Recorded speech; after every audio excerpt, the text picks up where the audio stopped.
C'est Masquinongé. Merci beaucoup, Madame la Présidente. Merci à mes estimés collègues pour l'accueil chaleureux. D'entrée de jeu, je vais mentionner que je vais partager mon temps avec mon collègue de Kingston-les-Îles. Écoute, c'est une agréable surprise pour moi de partager quelque chose avec mon collègue de Kingston-les-Îles.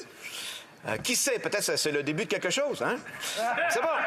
D'habitude, on n'est pas du même avis, alors ça me fait plaisir. Écoutez, je vais vous parler de C8. Je vais vous parler de la problématique principale qu'on a avec C8, qui est, encore une fois, un empiètement dans les champs de compétences.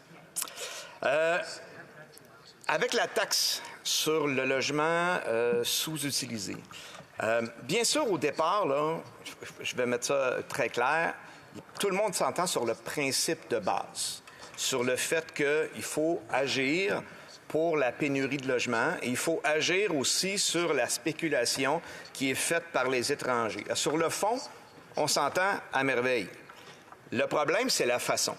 Et le comité a d'ailleurs reçu le constitutionnaliste Patrick Taillon qui a expliqué justement que la taxation est légale, mais que le problème, c'est dans le fait de venir taxer pour réguler le secteur. Donc, il faut que ça se fasse, on est d'accord, mais il faut que ça se fasse avec les municipalités. Surtout, il faut que ça se fasse avec les provinces, avec le Québec. Donc, là, il y a un enjeu important qui va nous bloquer beaucoup, là, quand viendra le temps de voter, Madame la Présidente.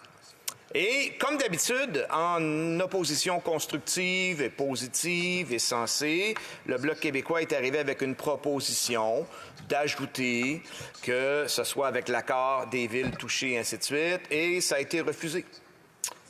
Donc, nous voilà pris pour s'opposer. Il y a d'autres choses qui manquent dans C8, Madame la Présidente. Des mesures pour la pénurie de main-d'œuvre. Là, bien sûr, moi, je suis... vous connaissez mon côté parlementaire bon joueur. Je reconnais les choses qui sont faites. Je vais reconnaître qu'il y a des éléments dans le budget qui viennent aider, entre autres, au niveau de l'immigration. Mais ça presse. Et je ne crois pas que ce soit suffisant. Et sur le terrain, c'est complètement hallucinant, le nombre d'appels qu'on a sur les délais. Bien sûr, on a annoncé des sommes, là, OK? On a annoncé un paquet de belles intentions, mais il faut agir rapidement là-dessus. Les délais de traitement sont atroces. Puis on fait des annonces sexy aux médias, ça paraît bien, avec un beau sourire, on va faire ci, on va faire ça. Et des mois plus tard, on ne procède pas. Je n'ai qu'à penser à l'augmentation du seuil des travailleurs étrangers temporaires dans l'agroalimentaire qui a été annoncée au mois d'août, puis qui a été mis finalement en vigueur fin janvier. C'est trop long. Il faut être plus efficace que ça. Les mesures de main-d'œuvre, on a d'autres idées aussi, Madame la Présidente. Des crédits d'impôt pour les personnes de 65 ans et plus. J'ai hâte de voir ça. Il me semble que c'est une mesure simple, qui aurait un appui rapide de tout le monde. On n'a pas ça. On n'a pas ça. Puis on peut être inventif. Pourquoi pas faire un crédit d'impôt après dépasser un certain nombre d'heures de travail dans une semaine? Je ne sais pas. Mais assoyons-nous, puis travaillons, parce que nos entrepreneurs ont besoin de cette main-d'œuvre-là.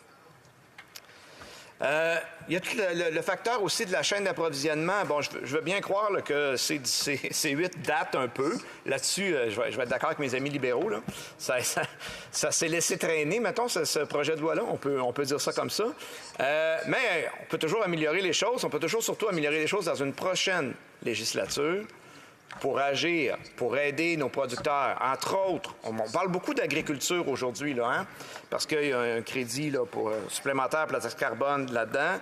Mais il y a d'autres problématiques, entre autres les engrais qui proviennent de Russie. Pour toute la partie est du Canada, qui sont approvisionnés par les engrais de Russie, c'est 35 de taxes. On a eu des rencontres avec les secrétaires parlementaires, avec les ministres. On a exposé la situation. On lui dit toujours, oui, on est là, on regarde, on va agir, mais il faut bouger parce que nos commettants nous lancent l'alarme. On sonne la cloche, là. Et c'est dans le panier d'épicerie. On l'a posé en question dans la période de questions la semaine dernière. C'est dans le panier d'épicerie que ça va finir par se répercuter. Et c'est tout le monde. Il n'y a rien pour les paradis fiscaux non plus. Moi, j'en reviens pas. Puis à chaque fois qu'on parle de mesures budgétaires ou de fonds disponibles pour donner des services à la population, vous m'excuserez, mais je ne peux pas ne pas mentionner les paradis fiscaux. On estime, puis c'est des montants flous parce qu'on ne sait pas trop ce qui se passe, mais on estime que c'est au moins 7 milliards par année qu'on perd là-dedans. Puis en parallèle avec ça, on fait traîner des projets de loi comme C-208 sur la relève agricole. On parle d'agriculture, là. Si on respecte nos producteurs et on veut assurer une relève, il faut qu'on lève le flou sur ce projet de loi-là. Rapidement. J'espère que les gens du gouvernement vont entendre mon message. Je n'ai pas mentionné les compensations pour les gens sous gestion de l'offre non plus. Hein? Moi, peu importe où vous allez le mettre, là, on va être content, mais il faut le mettre à quelque part. Les transferts en santé, Madame la Présidente, comment passer à côté de ça alors qu'on nous fait l'éloge d'un régime de soins dentaires? Bien sûr, encore une fois, c'est le même principe que sur la taxe sur les logements inoccupés. Sur la base, on est tous d'accord. Mais il y a des juridictions dans cet État-là, dans cette fédération-là, et ce sont des juridictions des provinces. Pourquoi ne pas augmenter les transferts aux provinces et au Québec, tels qu'ils le demandent? Puis quand on parle de transfert, on parle d'augmenter la portion du fédéral jusqu'à 35 % des dépenses. On parle de 28 milliards par année. C'est 6 milliards juste pour le Québec, mais récurrent. Pas une annonce sexy devant les médias de 2 milliards ponctuels pour montrer comment le bon gouvernement canadien est donc généreux. Ça, c'est de la poudre aux yeux, Madame la Présidente. La pandémie, elle était, je l'espère, temporaire, mais les problèmes du système de santé sont là depuis longtemps et sont permanents.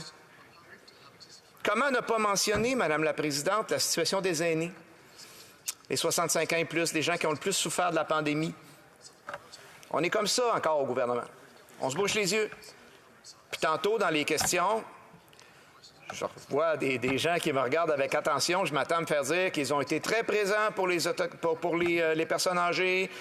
Ils ont augmenté la pension à partir de 75 ans et qu'ils ont donné un versement de 500 $. C'est des choses temporaires. Ce qu'on veut, c'est une augmentation de la pension à partir de 65 ans pour ne pas créer 2 classes d'aînés. Ça, c'est important. D'autres mesures dans C8, Madame la Présidente. Bon, bien sûr, la taxe sur les logements, là, sur le fond, vous avez compris là, nos réserves sur qui va le faire puis comment ça va se faire. Mais sur le fond, 1 %, est-ce que ce sera vraiment efficace? Quand on réfléchit un peu, on considère que des pays comme la France ont des taxes qui vont de 12-13 % la première année, 25 % la deuxième année, là, peut-être ce serait plus sérieux. Alors, pourquoi pas aller plus loin dans ce sens-là? Hein? Mais encore une fois, toujours dans la façon de le faire. L'aide aux entreprises aussi, on est d'accord, Madame la Présidente. Le compte d'urgence pour les petites entreprises, de reporter le remboursement, c'est bien, mais c'est pas suffisant. On a proposé d'autres mesures. La Fédération canadienne des entreprises indépendantes a sonné le signal d'alarme aussi pour nous dire que ces entreprises ont de la misère. Gros taux d'endettement. On a peur qu'un gros groupe de ces entreprises-là ne passe pas au travers. Exemple, pourquoi n'aidons-nous pas davantage les entreprises qui ont un pignon sur rue, qui font face à la concurrence déloyale du commerce en ligne? Ça pourrait être une solution. Une portion plus importante du prêt qui n'est pas remboursable. Pourquoi ne pas soutenir les entreprises pour l'implantation, justement, d'un commerce en ligne et d'une façon de marketing électronique pour les aider à concurrencer avec ce monde-là? Les frais d'expédition. Moi, je ne peux pas comprendre qu'une compagnie chinoise envoie un produit au Canada, puis ça coûte 2,50, puis quand moi, je vais envoyer un colis au Lac-Saint-Jean, ça me coûte 20 $. Il y a quelque chose qui ne marche pas. Donc, est-ce qu'on peut aider les entreprises pour l'expédition? Des propositions du Bloc, ça, Madame la Présidente. Le 2 $ par livre pour aider les librairies.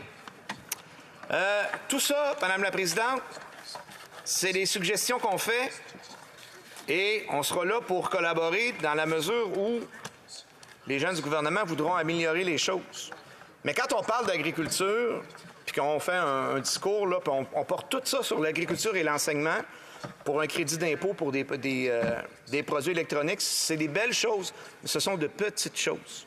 Soyons sérieux et soutenons convenablement nos producteurs agricoles, notre monde de l'éducation. Merci. Questions et commentaires.